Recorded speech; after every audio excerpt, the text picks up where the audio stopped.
Good morning, everyone, and welcome. Today we'll be exploring ethical frameworks and how they guide decisions about reward and punishment in social and institutional settings. This overview will help us understand the principles behind these important choices and their real-world applications. I'm excited to dive into this topic with you. When we talk about reward and punishment, we're referring to mechanisms used to influence behavior by giving positive or negative consequences. Essentially, rewards encourage desirable actions by recognizing or reinforcing them, while punishments aim to reduce or discourage unwanted behaviors. These tools play a crucial role not only in shaping individual actions, but also in maintaining order within social groups and institutions like schools, workplaces, and communities. For example, in educational settings, rewards might motivate students to engage more actively, while punishments help uphold rules and structure. Understanding how these mechanisms work helps us see their importance in guiding behavior effectively. Here we're looking at utilitarianism, which is an ethical theory focused on the outcomes of our actions. The core idea is that the right decision is the one that produces the greatest happiness for the greatest number of people. Essentially, it evaluates actions by their consequences, aiming to maximize overall well-being or utility.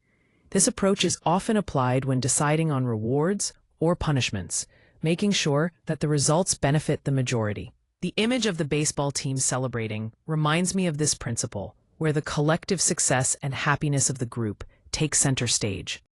Here we see a bar chart illustrating the estimated net utility scores for 3 different policies, applying utilitarian principles to reward and punishment strategies.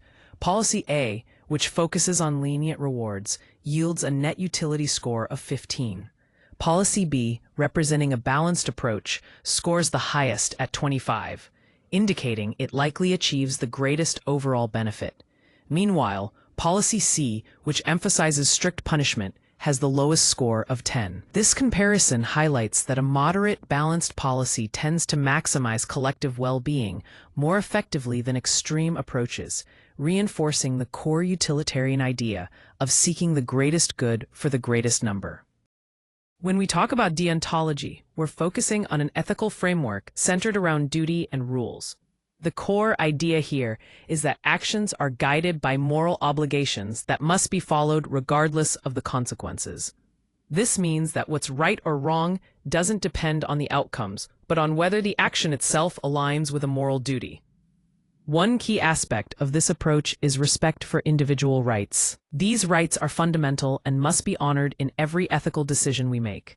It's about recognizing and protecting the inherent dignity of each person. Another important element is rule following.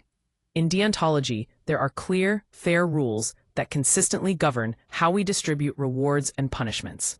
The emphasis is on fairness and consistency, making sure these rules are applied equally to everyone. The image of the judge here highlights this sense of authority and impartiality, reflecting how deontological ethics relies on established duties and rules to guide our behavior. Now, let's delve into how deontology applies to rewards and punishments. On the rewards side, actions are justified when they adhere to established rules that respect both rights and duties. This means rewards are given consistently, based on principles rather than outcomes. On the punishment side, these are determined by the duties involved and must be proportional to the offense committed. The focus here is on protecting rights while ensuring that any punishment is fair and appropriate. Together, these ideas emphasize a balanced and principled approach to reinforcing behavior. Here we explore 3 fundamental virtues central to virtue ethics: temperance, justice, and compassion. First, temperance is all about moderation. It encourages us to apply rewards and punishments in a balanced way that nurtures steady character growth rather than extremes. Next, justice serves as a guide for fair treatment. It ensures that virtue is properly rewarded and vice is addressed. Here we explore how virtue ethics can be applied to reward and punishment in a meaningful way. First, rewards are used to encourage virtuous habits. By recognizing and reinforcing behaviors that reflect moral virtues, we help foster positive character development. This approach focuses on promoting good actions rather than just outcomes. On the other hand, Punishments are not merely about penalizing misconduct.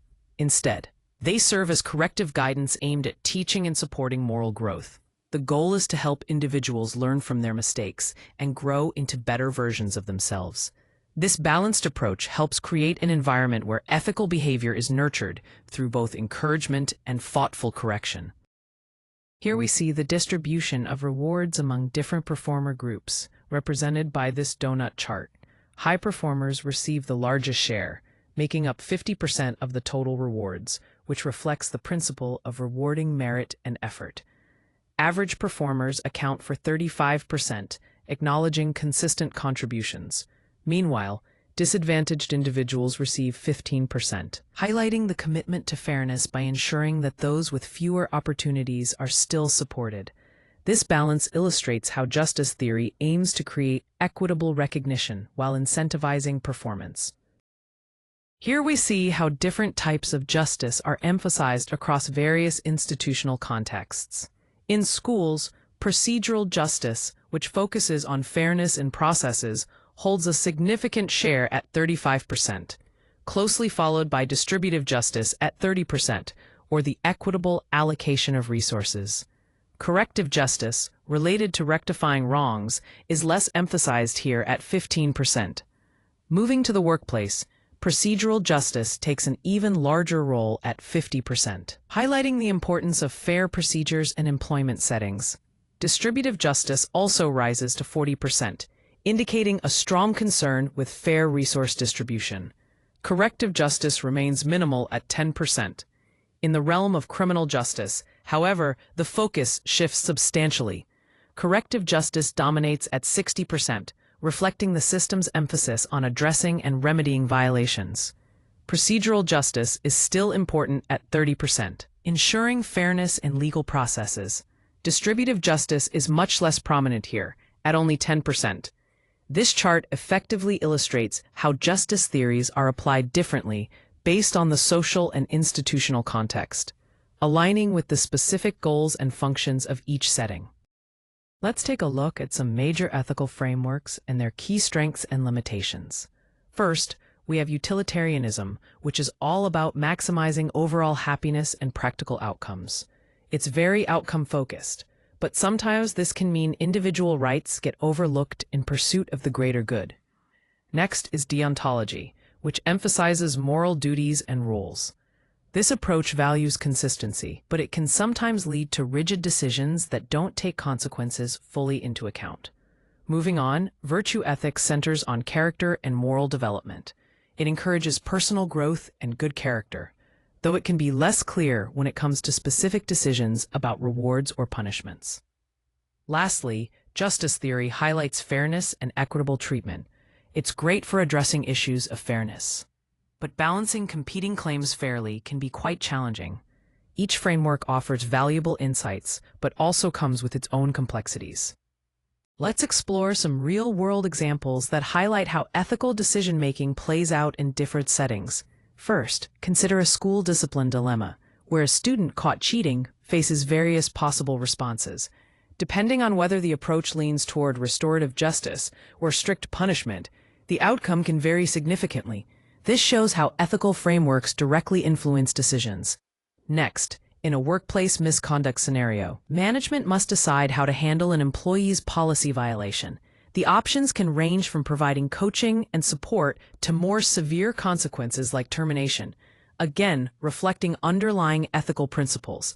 Finally, we have justice sentencing choices, where a judge weighs different sentencing options for a defendant. Here, the tension between utilitarianism, which focuses on the greater good, and deontological ethics, which emphasizes duty and rules.